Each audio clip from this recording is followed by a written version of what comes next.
sekali lagi saya harap di akhir video ini kepada Bapak Kepolisian atau siapapun yang berwenang, yang kemudian entah itu pihak-pihak yang mempunyai kekuatan, figur-figur tokoh yang mungkin namanya selevel dengan Yusuf Mansur bisa memediasi masalah ini gitu. Tapi paling penting bagi saya di sini adalah pihak berwenang, dalam hal ini kepolisian gitu, untuk kemudian memberi perhatian khusus kepada masalah ini, memberi perhatian penuh kepada masalah ini, agar korban-korban ini tidak luntang-lantung, tidak kemudian mereka ada yang meninggal, ada yang sampai sakit-sakitan karena depresi, teman-teman.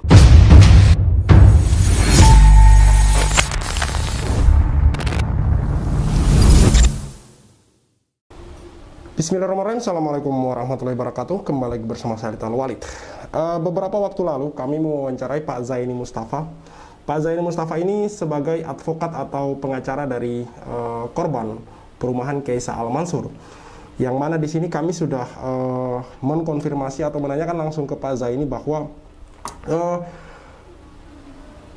pemilik atau orang-orang yang kemudian sekarang dirugikan dari perumahan Kiai Sa'al Mansur ini bukanlah investor, teman-teman. Mereka adalah orang-orang yang kemudian berniat memiliki sebuah unit rumah, dan ini kebanyakan dari mereka, bahkan hampir semua di perumahan Kiai Sa'al Mansur ini adalah rumah pertama mereka, yang mirisnya dan pahitnya sampai hari ini rumah tersebut tidak pernah kemudian mereka miliki, teman-teman. Hanya janji-janji semata yang mereka dapatkan dari seorang Arab atau yang dikenal sebagai Bapak Amanah, yang mana banyak beredar video, banyak beredar foto, dan banyak orang-orang yang kemudian mengatakan bahwa ada nama Yusuf Mansur di sana gitu. Ada beberapa video yang kemudian dicantumkan di Thoibah TV, channel YouTube milik Pak Darso Arif, di mana di sana video tersebut ada Bapak Amanah ini boncengan motor dengan Yusuf Mansur, begitu sangat akrab sekali. Kemudian ada juga video yang di sana Yusuf Mansur bercerita atau membuat vlog dengan Arab ini atau Amanah ini gitu. Dan ada seseorang yang dalam wawancara Pak Darso Arif itu mengatakan bahwa Arab ini atau Amanah ini merupakan orang yang sering mengerjakan rumah dari atau mengerjakan atau merenovasi rumah dari Yusuf Mansur. Artinya memang mereka ada hubungan keterikatan. Dan ada juga, pernah juga kami posting di channel ini, channel YouTube Cahaya Islam ini, sebuah pesan suara yang mana itu diduga kuat suara Yusuf Mansur, di mana di situ menyatakan akan men-take over kasus ini. Yang mana dari wawancara kami dengan Pak Zaini Mustafa beberapa waktu lalu di daerah Cibubur, kami mendatangi langsung di Jakarta.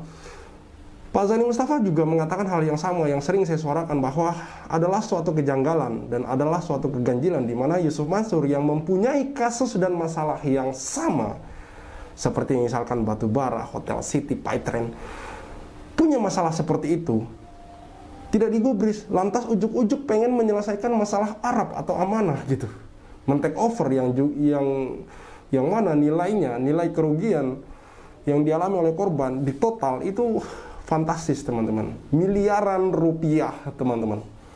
Ini satu keanehan gitu. Tentu tidak kemudian kita berpikir sederhana bahwa apakah Yusuf Mansur begitu baik, enggak.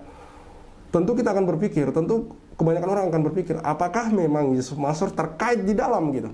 Justru Yusuf Mansur kemungkinan besar dan diduga kuat, justru di sini mastermind-nya, otaknya, pemain di balik layarnya gitu. Amanah ini hanya pelaku teknis di lapangan saja, teman-teman. Mari kita simak wawancara Pak Darso Arif bersama Pak Zaini Mustafa dan beberapa korban perumahan Kiai Sa'al Mansur ini, teman-teman. Assalamualaikum warahmatullahi wabarakatuh. Hari Selasa tanggal 5 Maret 2024, saya Pak Zaini Mustafa dan beberapa teman korban investasi perumahan Kiai Sa'al Mansur sedang di halaman Masjid Al-Kausar, lingkungan Polda Metro Jaya. Nanti Pak Zaini akan jelaskan kepada kita hari ini agendanya di Polda Metro Jaya apa nih Pak? Silakan Pak Zaini. Ya, jadi begini, hari ini kami datang, ya, saya datang, kami datang, terus kemudian ini ada korban datang, terus kemudian Pak Ludwig, kemudian satu lagi ada juga korban. Jadi 3 orang hari ini mendapat panggilan dari Polda Metro Jaya untuk memberikan keterangan berkaitan dengan yang dialami, yaitu berkaitan dengan investasi bodong CV Kaisa Al-Mansur, yang mana orang-orang ini telah menyetorkan DP 3 orang ya. Hari ini diperiksa 3 orang, sudah menyetorkan DP, namun sampai dengan saat ini sudah sekitar 4 tahun perumahannya tidak ada, tanahnya pun tidak ada. Ternyata tanah-tanah yang pernah ditawarkan itu ternyata milik orang lain, bukan milik CV Kaisa atau Haji Amanah gitu. Jadi ini doakan. Nah ini teman-teman, ini juga kemarin kami diungkapkan oleh Pak Zaini Mustafa pada saat kami wawancara beliau. Memang banyak masalah dalam perumahan Kaisa Al-Mansur ini. Yang pertama tanah itu ternyata belum selesai urusannya dengan pemilik tanah, teman-teman. Belum lagi unit rumah yang dijual itu ternyata kami temuin beberapa pernyataan dari Pak Zaini Mustafa bahwa rumah itu dijual ke beberapa orang, teman-teman. Misalkan satu unit, kita sebut saja rumah A gitu. Rumah A ini sudah terjual ke calon pembeli pertama, juga terjual ke calon pembeli kedua gitu. Calon pembeli kedua maksudnya, bukan calon pembeli, calon pemilik. Mereka sama-sama sudah melakukan DP. Ini saya kemudian mengatakan bahwa ini sangat diduga kuat. Sejak awal memang rumah ini atau perumahan ini direncanakan untuk penipuan, teman-teman. Kenapa seperti ini gitu cara ininya, cara proses mereka treatmentnya kepada pelanggan gitu. Kenapa seperti ini? Sudahlah tanah ini belum selesai urusannya, rumahnya dijual ke beberapa orang, dan sekarang mangkrak begitu saja. Dan ini teman-teman tadi sudah mendengar 4 tahun berlalu, teman-teman. Maka kami sangat harapkan perhatian dari pihak-pihak berwenang untuk kemudian menangani kasus ini, karena kasihan orang-orang ini gitu. Mau kemana mereka menyuarakan suara mereka untuk kemudian haknya dikembalikan kepada mereka, teman-teman. Pernah saya katakan bahwa untuk hal-hal seperti ini, duit mereka kembali utuh saja seperti nominal awal mereka setorkan, sebenarnya mereka rugi, teman-teman. Rugi waktu, belum lagi nilai mata uang yang menurun gitu. Sudah banyak kerugian, apalagi kemudian mereka selalu ditunda-tunda seperti ini gitu. Duitnya itu vakum dan tidak bisa dikelola, diputar, nggak bisa diapa-apain intinya, teman-teman. Maka ini mereka sangat-sangat sedih sekali, sangat miris sekali bagi saya, karena rumah pertama yang ingin mereka miliki, yang ingin mereka punya, yang ingin mereka tinggali, sampai hari ini hanya janji-janji yang mereka dapatkan. Apalagi ini menyangkut menyeret dan ada irisan dari nama seorang terkenal gitu, Yusuf Mansur gitu. Ada beberapa dari mereka yang diwawancari oleh Pak Darso, mereka menginvestasikan atau berani untuk mendp rumah ini karena ada nama Yusuf Mansur di sana gitu. Belum lagi perumahan ini dari kemarin semenjak mencuat kasus perumahan Kaisa Al-Mansur ini, saya selalu bertanya-tanya kenapa namanya Kaisa Al-Mansur gitu. Ada hubungan apa dengan Yusuf Mansur? Ya mudah-mudahan pemeriksaan ini lancar nanti. ini klien yang keberapa nih? Klien Pak Jeni yang keberapa nih Pak? Jadi yang memberikan kuasa kepada saya itu kan 22. Ya. Beberapa hari yang lalu sudah diperiksa 2 orang, hari ini 3 orang. Ya. Jadi kalau hari ini diperiksa 3 orang, dari 22 masih 18 berikutnya. Semua menunggu agenda ya Pak? Semua menunggu agenda dari agenda panggilan dari kepolisian semuanya. Pak Jeni kenalkan satu-satu Pak. Siapa namanya Pak? Saya Apit Aktori dari Pesinggaden. Berapa uang mukanya Pak? Uang mukanya DP-nya 150 juta. 150 juta. Pak sekarang udah punya rumah lagi belum Pak? Saya sampai saya itu belum. Belum ya? Ya Allah. 150 juta ya Pak? Dibayar kapan Pak? 150 juta Pak? Bayarnya bulan Juli 29 sama 30. Ya. Pertama 50 pakai M-Banking, 100-nya pakai mutasi rekening. Mutasi rekening. Pak, kan Yusuf Mansur kan sudah pernah pulangkan juga ya Pak ya? Ya. Berapa duit yang diterima tuh Pak? Selama termin dari 1 sampai 13 udah yang saya terima sih kurang lebih dari dibagi sama-sama korban ya. Ya. Ada yang presentasi atau apa gimana. Enggak, yang Bapak terima aja. Yang saya terima baru 22 juta 20 sekian. juta sekian Dari 150. Ini Nyong Ambon kita berapa duit Pak? Pak Lutit kenapa? Kalau saya store 193 Pak. 193 juta. Ya. Terus Pembayaran pertama lewat transfer, ya. terus udah sampai selanjutnya. Selanjutnya tahun berapa Pak Lutit? 2018. 2018. Pak Lutit sekarang udah punya rumah Pak? Belum Masih punya. Itu rumah pertama Pak yang direncanakan? Benar, rumah pertama. Itu Terus uang yang sudah Pak Ludi diterima dari Yusuf Mansur berapa Pak? Dari 193 sekitar 27. 27. Oke, kita tetap semangat ya Pak Ludi ya. Siap. Siapa namanya Pak? Saya lupa. Pak. Pak Edi. Pak Edi berapa juta Pak? 10 juta. 10 juta. 100, sorry. 52 kali, 50 juta. Dari 100 juta Iya, ya? iya. Rencana rumahnya itu di mana Pak? Di Tiara Haji di Tapang sih, Pak. Itu apa ya? Haji apa jalan apa namanya? Ada yang masih udah survei? Udah ada.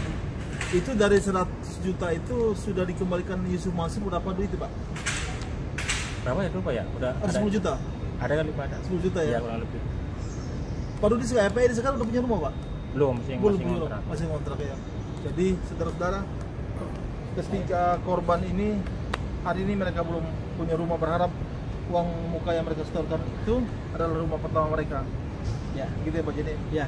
Begini, Ya. ya, jadi saya berharap, ini sangat berharap kepada yang terhormat Bapak Kapolri, terus kemudian yang terhormat Bapak Kapolda Metro Jaya, Bapak Direskrimum Polda Metro Jaya, perkara-perkara berkaitan dengan Kaisa Al-Mansur ini saya mohon dan minta tolong, karena ini klien saya orang-orang kecil semua, maka saya minta atensi agar segera laporan daripada klien kami ini segera diproses dan mempunyai dan ada putusan hukum yang berkekuatan hukum tetap begitu. Artinya jangan diperlambat, tapi mohon dipercepat prosesnya sehingga mereka juga mempunyai kepastian hukum, jadi enak begitu. Karena ini jelas bahwa tindak pidananya jelas, kemudian alat buktinya jelas ya. Tindak pidananya penipuan, penggelapannya jelas, kemudian alat buktinya semua ada, dan pelakunya juga masih berada di Indonesia. Jadi saya minta kepada Bapak Kapolri, Bapak Kapolda Metro Jaya, kemudian Bapak Direskrimum Polda Metro Jaya untuk memberikan atensi kepada masyarakat kecil yang membutuhkan pelayanan hukum cepat dan biaya murah. Terima kasih. Oke, Pak Jenny gitu. Ya, seperti itu. Dan saya sepakat dengan apa yang dikatakan oleh Pak Zaini Mustafa kepada pihak kepolisian, Bapak Kapolri utamanya dalam hal ini, untuk memberi perhatian khusus kepada masalah-masalah ini, apalagi masalah-masalah yang menyeret nama Yusuf Mansur gitu. Menjadi tanda tanya besar sebenarnya apa yang kemudian dimiliki oleh Yusuf Mansur sampai kemudian kasus-kasusnya itu kebanyakan terbengkalai sampai hari ini gitu. Padahal korban-korban yang bermunculan, korban-korban yang diwawancarai di YouTube itu tidak sedikit teman-teman, banyak jumlahnya. Mulai dari korban-korban penipuan sampai korban-korban seperti misalkan Ibu Ana, Ibu Lestari dan lain-lain gitu. Mengapa sampai hari ini Yusuf Mansur, nama Yusuf Mansur itu sangat susah sekali untuk disentuh oleh yang namanya hukum gitu. Saya pun tidak tahu, sebagai warga biasa, masyarakat biasa saya tidak tahu. Sebagai orang awam yang tidak paham tentang hukum, tidak paham. Yang jelas apa yang saya tangkap bahwa kasus-kasus Yusuf Mansur ini sangat susah sekali untuk kemudian disentuh gitu. Sementara teman-teman tahu sendiri, seperti misalkan nama-nama Indra Kents, Doni Salmanan, itu mereka sudah mendapatkan apa yang ganjaran yang harusnya mereka terima berupa penjara gitu, hukum gitu. Tapi kenapa seorang Yusuf Mansur ini seolah-olah sangat kebal sekali dengan yang namanya hukum, susah sekali untuk kemudian ditembusi teman-teman. Maka sekali lagi saya harap di akhir video ini kepada Bapak Kepolisian atau siapapun yang berwenang, yang kemudian entah itu pihak-pihak yang mempunyai kekuatan, figur-figur tokoh yang mungkin namanya selevel dengan Yusuf Mansur bisa memediasi masalah ini gitu. Tapi paling penting bagi saya di sini adalah pihak berwenang, dalam hal ini kepolisian gitu, untuk kemudian memberi perhatian khusus kepada masalah ini, memberi perhatian penuh kepada masalah ini, agar korban-korban ini tidak luntang-lantung, tidak kemudian mereka ada yang meninggal, ada yang sampai sakit-sakitan karena depresi teman-teman, stres mereka karena hak-haknya mereka tidak sedikit gitu. Dan belum lagi ini hampir di semua lini, di semua bidang, misalkan batubara, Paitren, Hotel City, terus Umroh Merdeka, tabung tanah, dan ini yang terbaru Kaisa Al-Mansur. Itu metode pengembalian uangnya seperti itu teman-teman. Misalkan tadi yang seperti teman-teman dengar, dari 140 atau 50-an juta sekian, yang dikembalikan cuma 20 juta teman-teman. Dan itu sudah berjalan beberapa tahun, 4 tahunan teman-teman. Teman-teman mungkin tahu, seperti misalkan karyawan, kasus karyawan Paitren, 14 orang, kalau nggak salah 10 orang, kalau nggak 10 orang, 14 orang. yang sampai dimediasi oleh Disnaker Bandung, itu Pak Etren sudah menyanggupi, dalam hal ini ya pemiliknya Yusuf Mansur gitu, sudah menyanggupi untuk kemudian mencicil selama 6 kali atau 5 kali gitu, sejumlah 500-an juta. Tapi apa teman-teman, yang dibayarkan baru sekali doang gitu. Ini benar-benar seolah-olah bermain-main gitu. Sampai kapan hal-hal seperti ini mau didiamkan teman-teman? Maka sekali lagi saya katakan bahwa ini butuh suara dari orang-orang seperti Pak Zaini, Pak Darso Arif untuk kemudian terus-menerus menyuarakan hak-hak dari para korban ini, memperjuangkan hak-hak dari para korban ini. Karena sampai seperti ini saja perjuangan mereka, Yusuf Mansur dan kawan-kawannya belum bergeming sampai hari ini. Mereka masih enak-enak duduk di sana di kursi empuknya di rumahnya masing-masing gitu. Baik, cukup sekian dari saya. Khalid Al-Walid, see you on the next videos.